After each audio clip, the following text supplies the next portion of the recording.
Did you know ADHD brains aren't broken? They just work differently. These were the surprising findings of a 2024 study by the National Institute of Mental Health. They scanned 10,000 brains of children and teenagers and found that these brains were just connected differently. They were not underactive or defective at all. And that leads to the thought that maybe ADHD brains aren't broken at all. Maybe it's not about fixing the ADHD brain.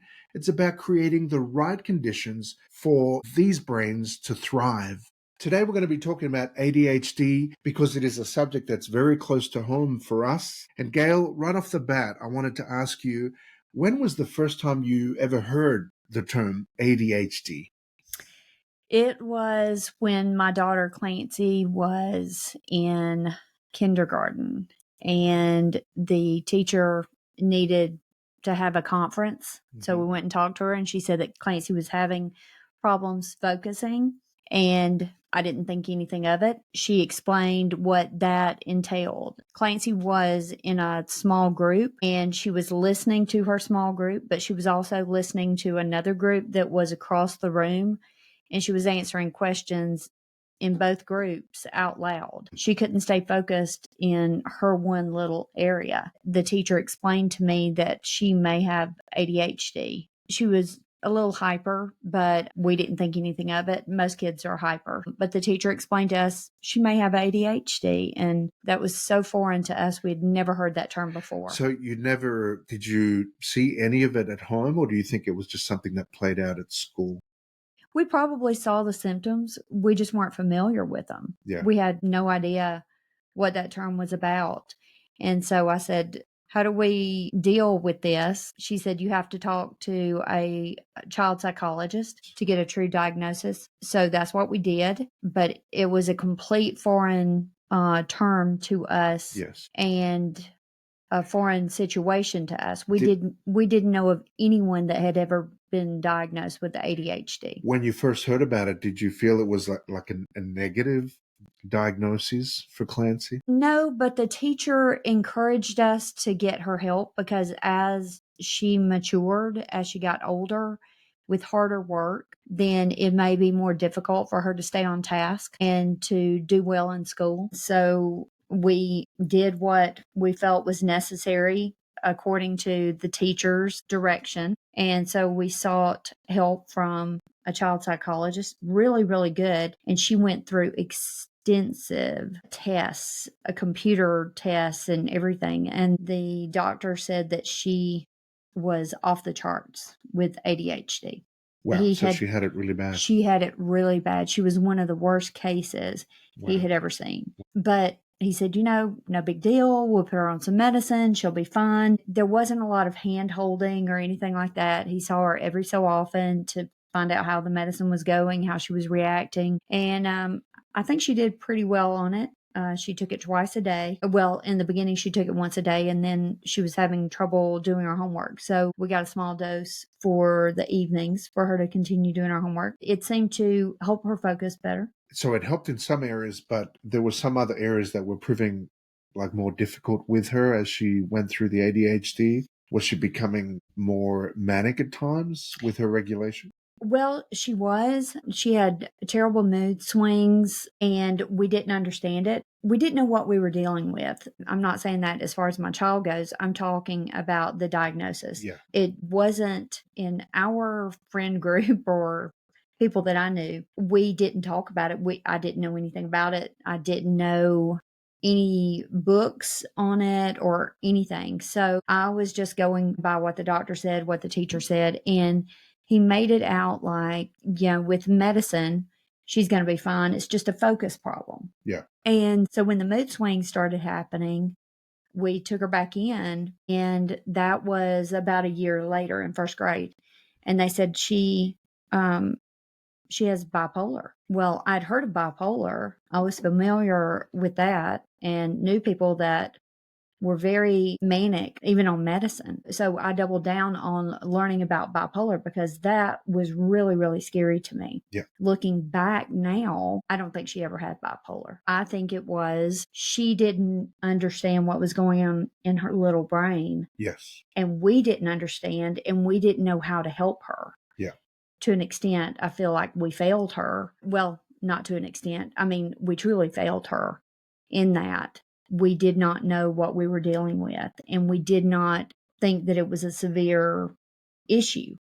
We thought it was just focus, Yeah. and medicine's supposed to take care of that. And that was the extent, basically, of our knowledge. Something tells me that it's probably not just you guys. I mean, there are so many children in the United States, in Australia, and especially back then, so little was known, and it's been increasing in knowledge, but a lot of misdiagnoses happen, and children and young people were put on certain drugs, but not a lot was known, and it's become more clear with time. Now, when it comes to Clancy, she wasn't the only one in your home with ADHD. Were there other people in the family with ADHD also? Well, at that time, she was the only one we knew about, and her hyperactivity is what triggered. Yes. I think her not being able to sit still in school and focus fully. Fast forward years later, I'm in marriage counseling with my ex-husband. I was in there by myself, and I'm telling her, I don't feel heard. He's doing this, and this. My daughter has ADHD. I think he does too. And she said, hold on now. You are all over the place. Wow. And I was like, what in the world do you mean? And she said, oh, you eventually get back around to where you started, but you are all over the place. You are definitely ADHD. Yes. And it blew my mind because it was not what I had interpreted ADHD to be. And I never saw it in myself. Never, ever once did I think that I had it.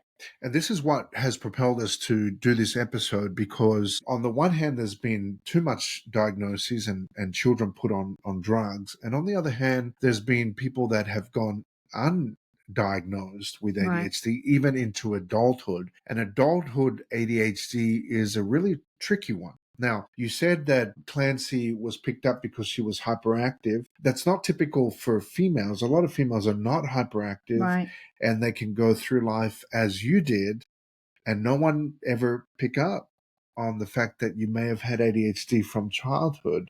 Right. So boys, typically, if they're climbing the walls, they're quickly to be identified, but sometimes a female, especially if she's learned to cope or mask, or if she's intelligent, then it's very easy for people to not notice. Right. But when you were told that, did that connect some dots for you? Like thinking back to your childhood? Absolutely. But I had to do a lot of self-reflection because I don't think I fully understood it, even though my child had been diagnosed, until I did self-reflection and read books and studied it more. And then it was just a light bulb moment, because everything that my child struggled with, I struggled with it on steroids. And I didn't even realize to that extent, because the things that I was struggling with, forgetfulness, or not being tidy, or not remembering things, or not having boundaries, these are acceptable with a child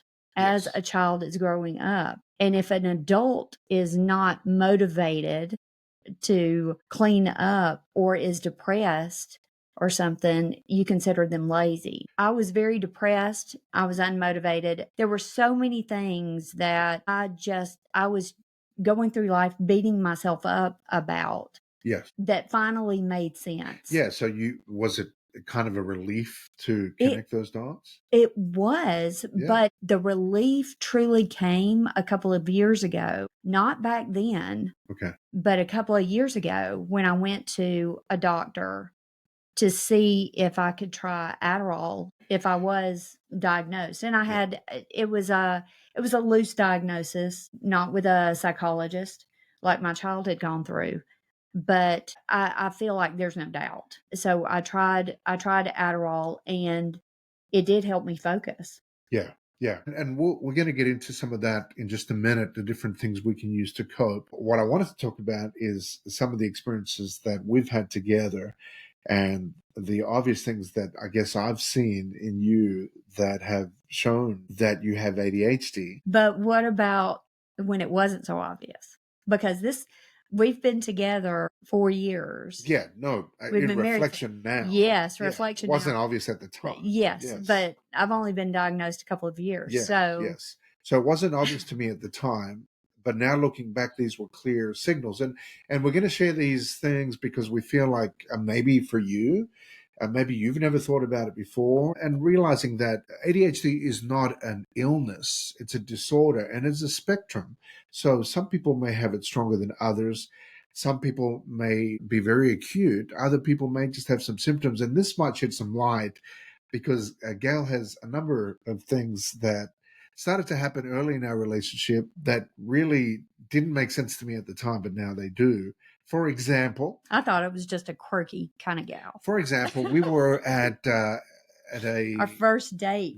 our first date, and we were in an outdoor kind of coffee shop situation. It was in an alleyway. I remember it really clearly. There was tables outside. It was a beautiful day, and we sat down to have our meal, whatever we were eating. I don't remember the meal, but what I remember is as we spoke with each other, we're getting to know each other, and my eyes are locked in on her beautiful face and wanting to know more about her. Every few moments, she would just look past me and just stare at someone or something.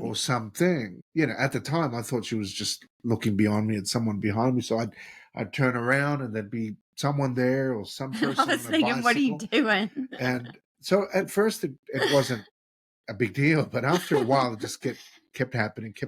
So we switched seats Well, because I was starting to feel very insecure because one, I thought, she's aloof. She's not interested in what I'm about to say. Number two, the way she's staring is she must be checking out another guy because she's staring intently beyond me.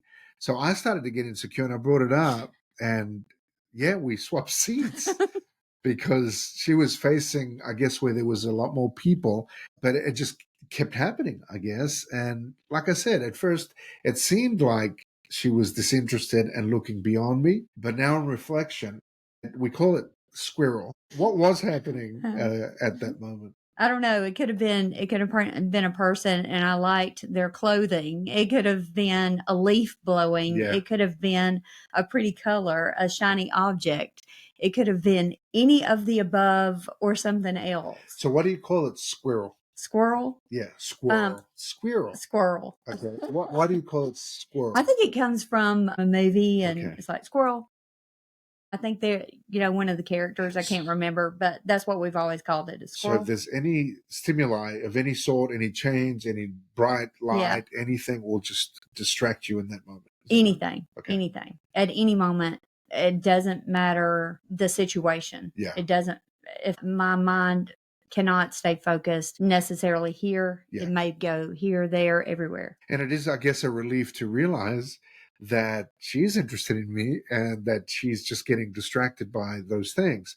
And not on purpose. Not on purpose, No, my focus, I was trying to keep my focus there, but my mind would not stay in your eyes at that moment. What you said there, not on purpose, that hits on a pretty significant thing because, and we're going to discuss a couple of other things that we've experienced too, but when someone is not intentionally doing something like that, but people misread those cues or you're just misunderstood for something that you're going through that you do not even intend to be going through. Right.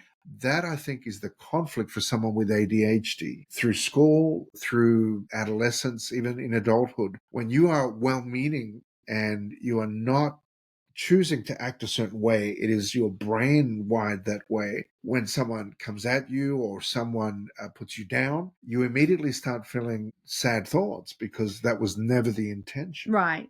So people with ADHD most of the time suffer with rejection sensitivity dysphoria, which means we're highly sensitive to things and rejection and anything perceived as rejection. We already beat ourselves up badly. There's a self-hate because you can't be like everybody else. You can't operate like everybody else. So you think the person hates you too. Yeah. Or the person dislikes you too. Kids, so it's very, very debilitating. Kids would start to pick up on that at home if they're being treated as lazy or aloof or, misunderstood for those symptoms. Which also brings on depression. And it brings on depression. Deep at depression. School, for example, you see other people learning quicker, or they seem smarter. You feel less than. So you start feeling less than, and that has an offset, I guess, reaction with depression and with anger and with rejection, which are not core to the disorder, but they are extensions of it. Yes. So a lot of people that go through it. Because you can't make your brain fully focus on what you need to focus on. Yes. Whether it's a task or a person or just getting ready, time blindness. Yeah. So that's another example, another thing that I've noticed with you is that time blindness. Right. When we are getting ready to go somewhere. And it's not about, and this is another part of being misunderstood, it's not about not wanting to get there on time. It's not about being slack or lazy. Right. But it's about not recognizing the amount of time you've got left and the amount of things you've got to do in that time. It's not. Well, 5 minutes is an eternity to a person with ADHD. You give an hour, you could get 1 million things done in an hour. Yeah. Just the idea of having to get ready, it just weighs on. It weighs on me and others that I know of with ADHD. Yeah. It is such a daunting task ahead. Yes. That is not something you look forward to. And again, because the intention is there. Absolutely. It's not like you want to be the best version of yourself. And so you will do whatever it takes to get you out the door. Yes. But having the time blindness, no concept of time, and that's not meaning in a negative way. It just, you cannot visualize the amount of time that you actually have and how long a task is going to take. And like I said, it's not on purpose or anything, but there will be ugly comments that come your way. Yeah, and that's the sort of thing that can from come family members or church members or relationship. That just sends you further into depression or discouragement and feeling less than. And so you mask and you continue to do things to try and be normal. Yeah. But you never quite feel that way. So it really tells me that as bad as childhood ADHD is, adulthood ADHD is very complex, very complicated because of all those other factors, those demands on you, responsibilities, relationships where there's all these interactions that feed back to you, negative consequences. Mm-hmm. For a well-meaning person who's just struggling with organization of time. Right. So we've already covered distractibility, which is the getting easily distracted and the short attention span. Disorganization is a classic. Procrastination is and yet I love organization. Yes. And that's the dichotomy. Yes. Mm-hmm. And our girls love organization. But getting there can be difficult. So we have to do it in small increments. Yeah. And that's where the hacks come in. Yeah. So we're definitely, which we'll talk about. We're definitely working towards sharing the things that Gail does to work around these things. And like you said, your girls also function very well once you know the hacks and things to do to get around it. Mm-hmm. So, but we're laying bare what these symptoms are or what these signals are because they're very real. Yes. And they're very real for a lot of people. I think we were looking at some stats earlier. There's at least over 15 million Americans that suffer from ADHD. That have currently been, that have been diagnosed, I guess. That have been diagnosed. Yeah. So that means that this is affecting a lot of people. And who knows how many adults are out there who have never considered the possibility that they could suffer from ADHD, or they are aware that something's not right and they have been masking, pretending, trying to compensate, or always feeling you're behind the 8 ball in life as compared to others. I've heard that a lot from people saying, I feel like I'm always racing against the clock. I'm always behind the 8 ball. Everyone else seems to be doing so well, but I'm not. And that's the deception. If there's over 15 million people and maybe many more, then there are many people out there masking their symptoms. So really, this is more than just an attention deficit thing. It's almost like being categorized. This is an attention deficit. It's so much more than that. And the consequences, as we've already discussed, brings a lot of stress, Right. affects your motivation because things just seem insurmountable, seem so difficult. Even the smallest tasks can be difficult. Yes. So it can lead to depression and, just feeling overwhelmed by things. Well, and you can be very highly intelligent, Correct. and do well in school, college, but you are masking the difficulties behind the scene. But you can be fully functioning and have a great career and do great things, because ADHD people are usually very creative and think outside the box. So we find ways around to be successful. And I want to keep that balance between talking about these things like they are different and we almost feel like they're negatives. But what scientists are finding is that they're not negatives at all. It's just a different wiring of the brain. The things that are negative are the results of them. So there are other things that we haven't talked about yet, and that is a lack of boundaries. Right. There's also... you're a people pleaser, so your boundaries get moved. There's also a sensitivity to things, and this brings us to something else that we've experienced together. Goodness. There's a sensitivity to, say, noises. What are some of those sensitivities that you've experienced in your life? Well, I cannot stand for someone to make noises, like tapping their fingers or clicking a pen drives me insane. A cheap water bottle, the sound of that plastic is like nails on a chalkboard to me. How about the blinker in a car? Oh my word, the blinker in a car. I will turn it on because that's the law, but it will go off. It will go off until I have to go. I'm turning it off these days too. I just don't want to I can't create that. Yeah. It's a sensitivity to stimuli. Any repetitive noise drives me insane. The sensitivity requires some noise for when you want to rest the brain, because at nights you switch on noise. Right. I have to have white noise. Yeah. So I have a noise machine because I cannot do I can't do music or ASMR or anything like that. I can't listen to a podcast or anything. It has to be white noise. Because I have a really, really hard time turning my brain down. Yeah. Turning the noise down, the brain off, and going to sleep. Yeah. In my study on ADHD, and you've had to get used to that noise machine, and I'm so thankful because that could have been a deal. Bed, the lights are out, everything's so quiet and still, and then. And you've been such a trooper about it. It's like and so in the morning when she gets up and turns it off, it's like. But I just thought about this.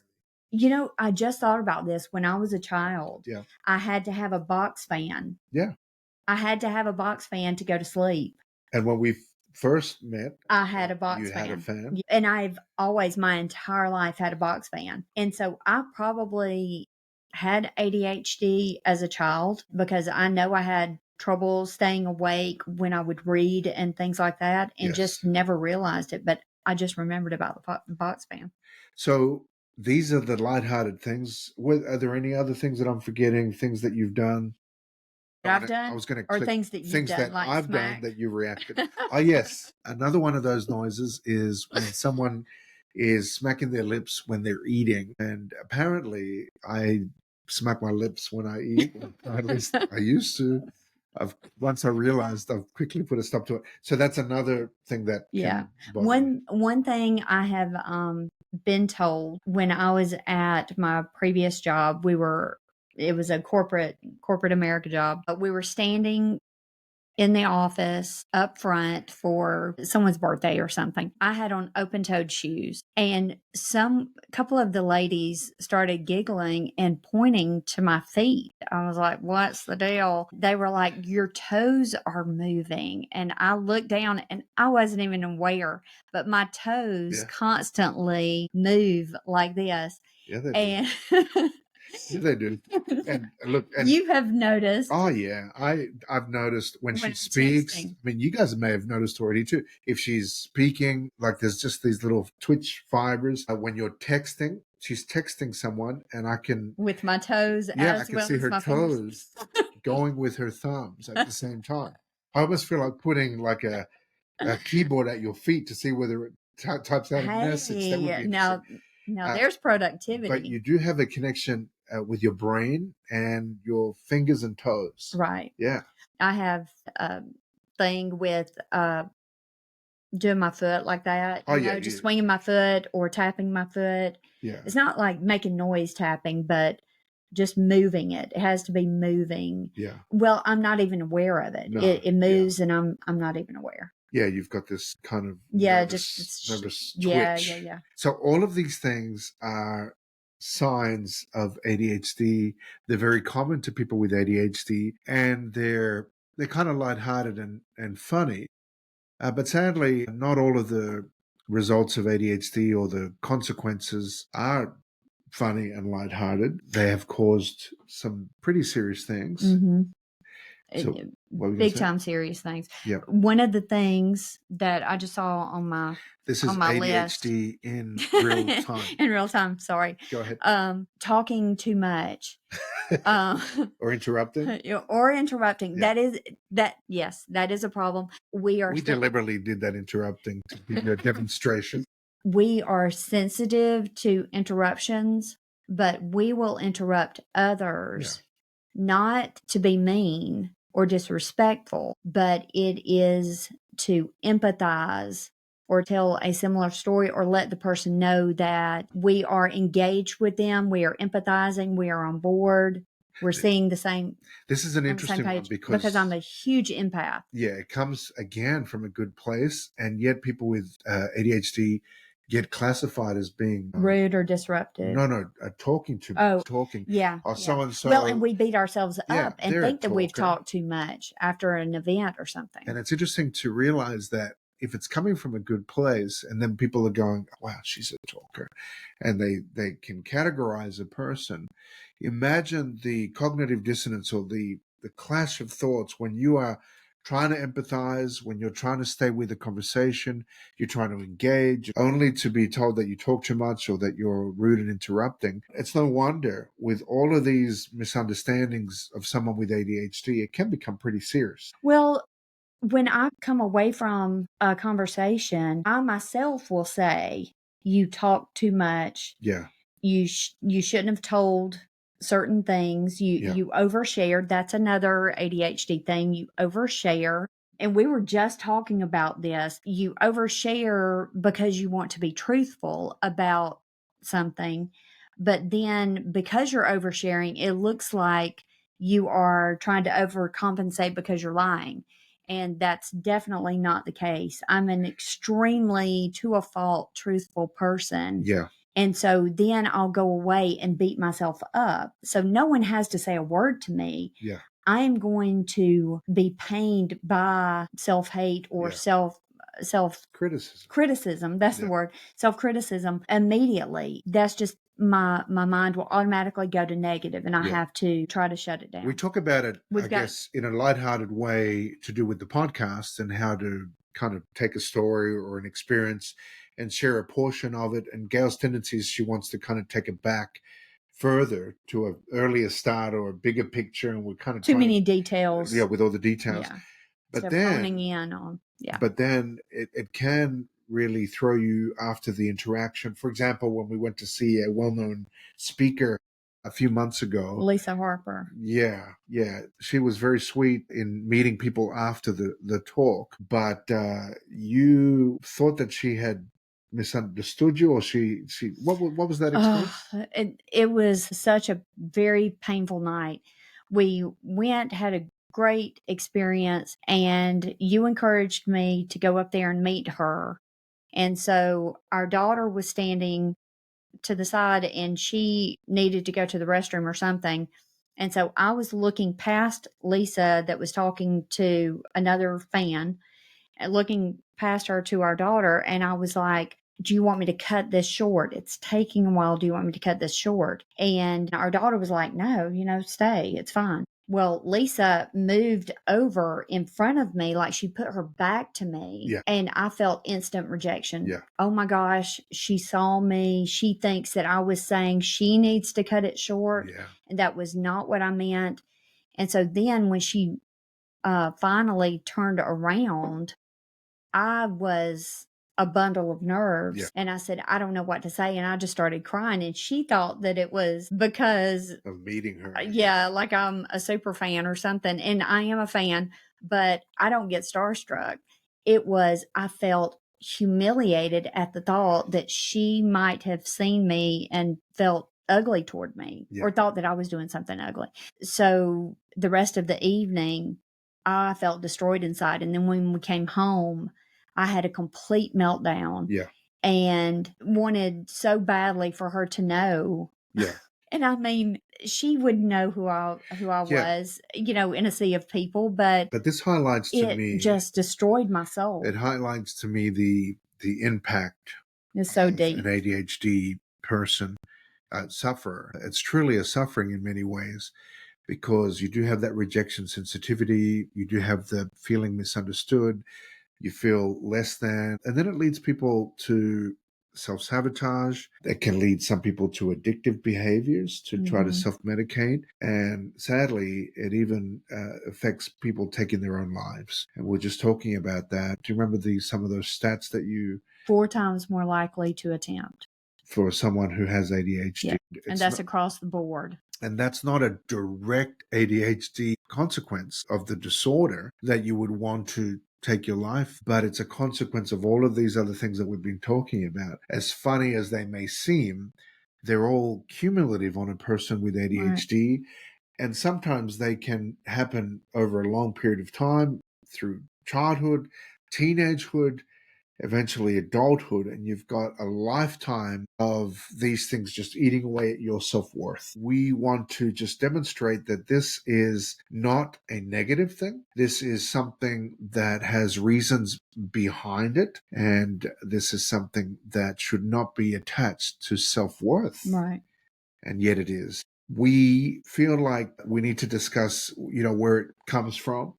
It is a hotly debated thing. We have conventional psychology saying that it is a hereditary illness or disorder. They talk about genetics and how there is a problem with the brain wiring from birth. And when they scan brains, they just believe that this is the way that it always was from childhood, even though I'm not sure how many infants have been scanned. That's my feeling is I don't know that they're going back to birth. I mean, how do you know? You don't know that this child is going to grow up and be diagnosed with ADHD even 5 years later. So how do you know that their brain was like that in the beginning? So I have a hard time believing that. I have mixed emotions on that, because you can find 50 different doctors or psychologists and find 50 different answers. I can understand why it's widely debated. And we've been reading and watching Gabor Mate, and he does not agree that this is just something that's been passed on genetically.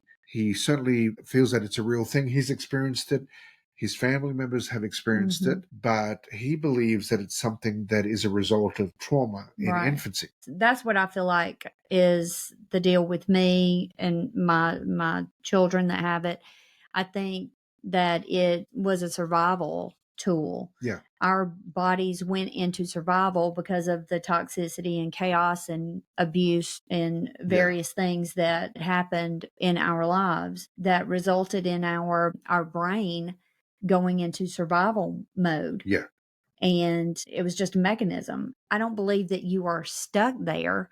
I believe that you can adapt or adopt different techniques and things that will help you and establish new neural pathways so that you can live better and do better, feel healthier, and not beat yourself up. If you have a lesser degree of it, you might be able to heal from it. Yeah. Because there are different aspects. It's not just trauma that can cause those ADHD symptoms, and someone may be misdiagnosed. So conventional psychology states, there's a lot of studies done on family members, on identical twins, on non-identical twins.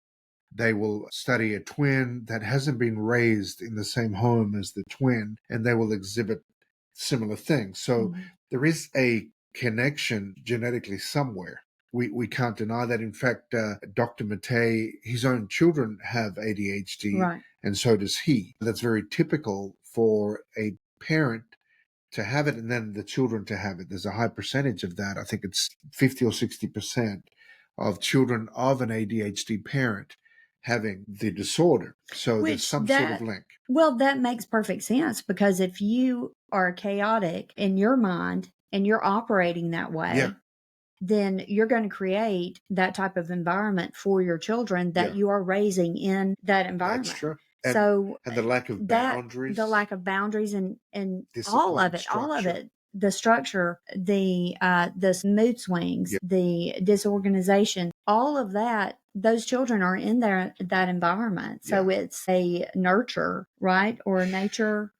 It's kind of both. Some influencers that said that they were subscribing to that it is nurture, and they got a lot of pushback from people saying that, my child has always been like this. It's not my fault that my child is like this, and people have taken it personally. Right. One thing Gabor Maté or Dr. Maté says, when he says that there is some sort of genetic link passed on, he feels like it's not that the disorder is passed on, right, but maybe the young child is a hypersensitive child, and that hypersensitivity, especially given the environment that child can be raised in, or maybe not even given a negative environment, just being hypersensitive can be a precursor to ADHD, not the other way around. Well, the thing is, you can have 5 different children raised in the same family. Yes. And you're going to have 5 different experiences. Yeah. Like we've said 100 times before, it's not what happens to you, it's how you receive what happens to you. Yes. All 5 children could have received the same thing, the same experiences in their childhood. Yeah. And yet experience them internally completely different. Yeah. And that speaks very loudly to me, because I was brought up a very sensitive kid. I still am a very sensitive man. And I believe that if you have that sensitivity, if you are a creative personality, if you are in touch with your emotions, then you are going to be affected a whole lot more when compared to a child that may not be as hypersensitive to you, going through the exact same experiences. Right. So, yeah, my brother Edgar, although he's still a very sensitive man, he experienced things very differently to me, just because our wiring was different from birth. Right. And then my youngest and brother, the age John, difference too. Yeah, my youngest brother, John, as well. And so there is a genetic link. Both things can be true. At the same time. At the same time. In many cases, two things can be true. I think it's a very gray subject and disorder. Yeah. As far as science goes, I don't think it's black and white. No, there's a lot of studies still yet to be done. Gabor Maté feels that it's the easy way out to just say, I was born this way and let's go straight to medication, which is what a lot of people are doing. He's saying it's a little bit of a cop-out just to say, well, my childhood, my upbringing, my environment played no role. It's the easy way out. Right. And not work on those things. Yeah, then we don't and have heal to change from the traumas, which is very, very, very important. Yeah, then we don't have to, we could just, this is me, I'm just going to accept this label, and I don't ever have to work on anything, I don't have to change. Parents don't need to look at their parenting. This child was just born that way, it's nothing to do with me. And so I feel like there's no growth in that. Yeah. I feel like if we accept that there is a biological element, there is a hereditary element, genetics, but there is also a very strong environmental element in most cases. I think accepting those two can bring us to a better conclusion that not only confirms that someone does in fact have this and accept the fact, and that's a good thing. When you found out the diagnosis, in some ways it was a good thing Oh, that it you was put a such a label to it. relief. Yeah. Yeah. But at the same time, if you only believe in that, then people stay stuck. If you only believe that this is your diagnosis, nothing you can do about it, it can lend itself to victimhood, or just getting stuck and no hope of growth or no hope of doing better. But the balance is that if we put too much pressure, well, you've got to get better, you've got to work harder, you've got to fix yourself, then we're only contributing to the shame and the negativity. Right, because there is a lot of shame Yeah. with Yeah. ADHD. Like, There's get so it much together. shame. Get your Yes, emotions so together. much shame. And we put, if no one else is going to do it, I guarantee you we will do it to ourselves. Yeah. We will feel the shame inside. So there's a careful balance with these two things. It is a wiring, and it's a hypersensitivity, but then also this nature or environment that may have contributed to it. Mm-hmm. You take a sensitive child and you place that child in a stressful situation, that child will be affected adversely, and that's where we see Right. ADHD. And it may come out with ADHD symptoms or an ADHD diagnosis. Yes. But you don't have to stay there with the diagnosis. Yes. There's always growth. There's no reason to stay in the diagnosis and not have quality of life, because that is victim mentality. You are not a victim. You are strong and you are capable just like anybody else. And I want you to know that there is quality of life while having ADHD, and there are superpowers in ADHD, and you have to find those superpowers, because the most creative empaths with the biggest hearts are riddled with ADHD, but it's not the end. Yes. It's not the end. Don't accept it. How have you found ways to cope, strategies, something that might help others? To me, you function very well. Clancy, who we started talking about at the beginning, is doing My baby very girl. well. Your baby girl, from maybe where she was very forgetful years ago. What are those coping mechanisms? What can you share? Well, I'm so proud of her because she has found her own ways of dealing with it just on her own. She limits her social media. Yeah. She sets time limits on there, and that's huge for a 19-year-old. And if she has no more time on it, she doesn't fix that. Yes. She sets passwords on her phone for those time limits, and she gives them to her boyfriend and makes him swear to not give her those passcodes. Yeah. She does doubling, which is when you're doing a task, talking on the phone to somebody. And I find that in myself. When I am talking on the phone to somebody, then I will be cleaning up the kitchen or folding clothes or doing something like that. If that helps you, do it. Yeah. She's called me before when she's been folding her clothes and stuff. I have for my phone, it's set to ding, if there's a message or an email, or ring if there's a phone call. But not only that, it also vibrates and it flashes. And people joke with me. They're like, Gail, that's for the hearing impaired. And I'm like, well, it's for the sight impaired too, for the ADHD person. Well, I've noticed that you are very much about your lists by using that Yes. phone. So I'm very impressed by that. Yes. So on my phone, I have my list. I have a notes app. I have a things app that we have together. So if I forget something, you can help remind me. Yeah. And we put everything on the calendar. And it's important for you, any appointments, in terms of achieving, feeling like you've got things done, to cross things out. Right? Yes. And on the app I had forgotten about that. Yeah. On the app that we share together, I would say, okay, put these on the list. Yes. I'd be doing something and I'd say, put these on the list. So you would start putting them on the list all in one line. And then I would be like, oh my gosh, no, everything has to be on a separate line. And you're like, why in the world? I said, because with that bullet point, I have to be able to check it off. Yeah. It gives me a sense of accomplishment. Yeah. Even if it is a grocery list, it helps me remember the item for the Yes. grocery and check it off as I get it. Yeah.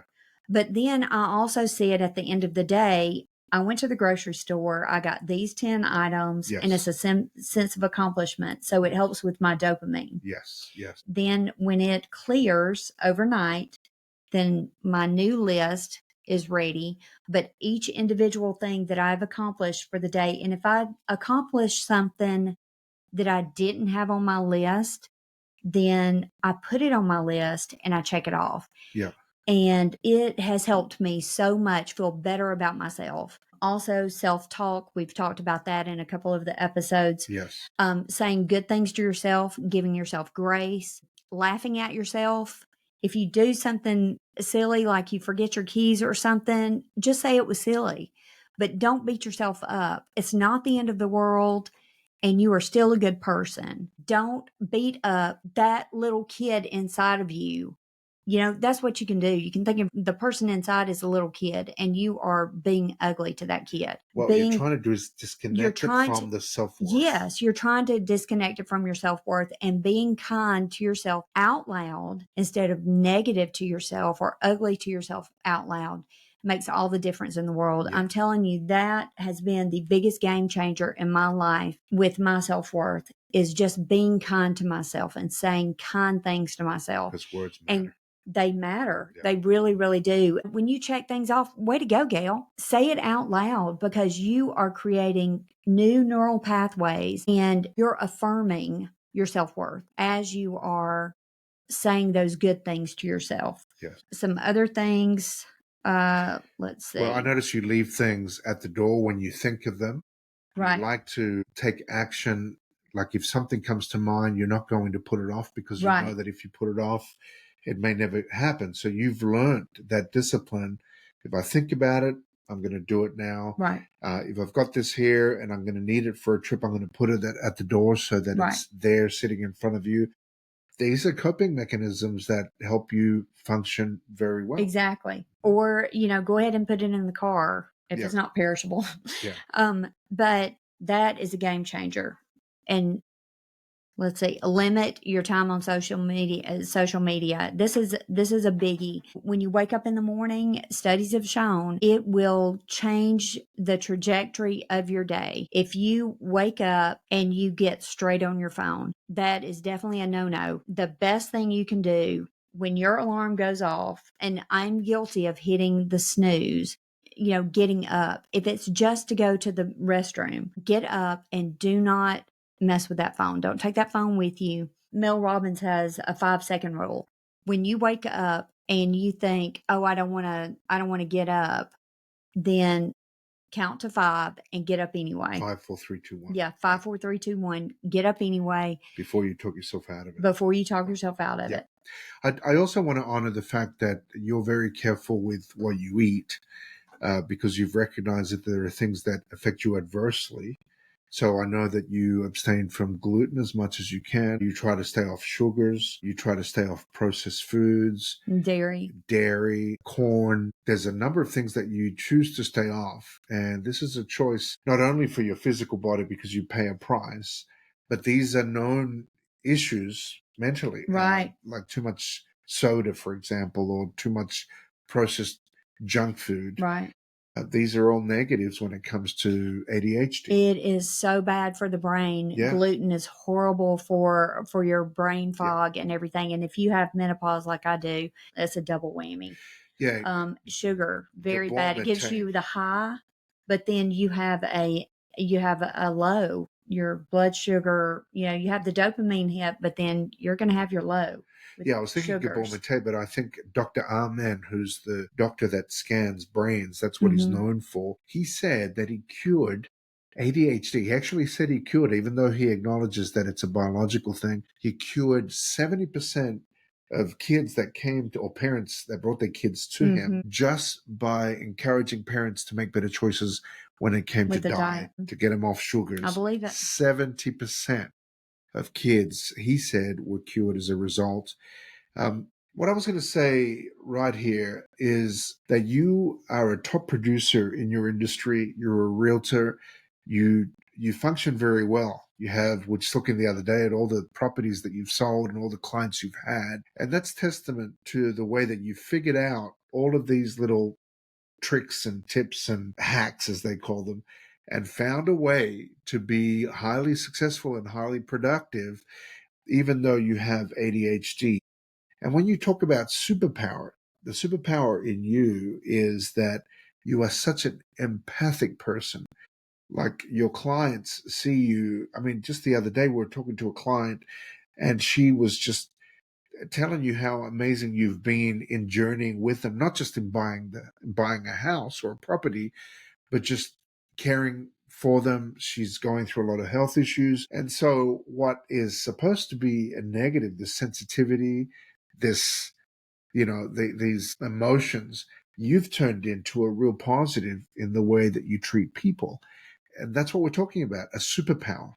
What is something that some people could see themselves as victims with and just be hurt in their hearts. You turn it around for good in your industry, and it makes you a great realtor. Thank you. I appreciate that, baby. One of the things that is important for you to realize is that's your true self. Yeah. And as you can unmask and give yourself grace and be that empathic, loving person to others or talk too much, good grief. Who cares if somebody thinks you talk too much? I'm sure you have a lot to say. And maybe start a podcast. yeah. But those people probably aren't saying the things that are going on in your head anyways. Yeah. So find your true self and unmask, and don't let these things hinder you from being the person that God made you, Yes. because you are creative and beautiful and incredible just the way you are. Find your superpower in the ADHD that you may struggle with, because ADHD people think outside the box. That's right. what's so amazing. I'm telling you, creative, so creative. The people in entertainment and artists, and a lot of those people have ADHD. Yes. There's such a creative aspect to it, and embrace that about yourself. Yeah. Because you are beautifully and wonderfully made, and you deserve to know that your self-worth is not in ADHD. You're so much bigger than this disorder or genetic whatever. And just want to encourage you. Yeah, just recognizing that this different wiring that you have is something that is not a problem with you, and it opens up to all these different avenues Right. that you've mentioned, and that you can trigger hyper fixation on things and actually be super productive when you get involved in something that you're passionate about. Oh, absolutely. And that's another thing. With conversations, I can enter in to someone's world in my imagination, and I can experience that with them. I had a friend years ago that was going through an interview, and she had to do a presentation, and I was physiologically reacting Yes. to her doing that. And it was because I loved her, and, I had stage fright for her. When I am in a conversation with someone, and it could be a total stranger, but if they are giving me a piece of their story, I will handle it with kid gloves. As delicate and as beautiful as their journey is, I will honor that, but I am right there with them through the entire part of it. And my girls are like that too. We may be a little distracted, but when we hone in and focus, and we do that in movies too, or we can focus in and we may have to read a sentence 5 times, but we can function just as well as anybody else when we put our mind to it. We just have to maybe take a different route to get there. Yeah. So again, it's not about fixing your brain. It's about creating the right conditions for that brain, that beautiful brain that God made to thrive. So ADHD doesn't have to define your worth. It's a part of your amazing brain. Curiosity, energy, empathy, creativity, these are all strengths. They're superpowers that you have because you are made uniquely you. The goal is not to fit in. The goal is not to please others. The goal is not to live anxious about what other people think about you or even attach your self-worth to it. It's to build a life that fits your unique brain. So remember, you are exceptional. Remember, you are brilliant. And remember that you are unstoppable. Thank you so much for joining us on the I Matter Mindset podcast once again. It's been a pleasure to share some of these experiences with you. From me, I want to say goodbye and see you next time. Bye for now.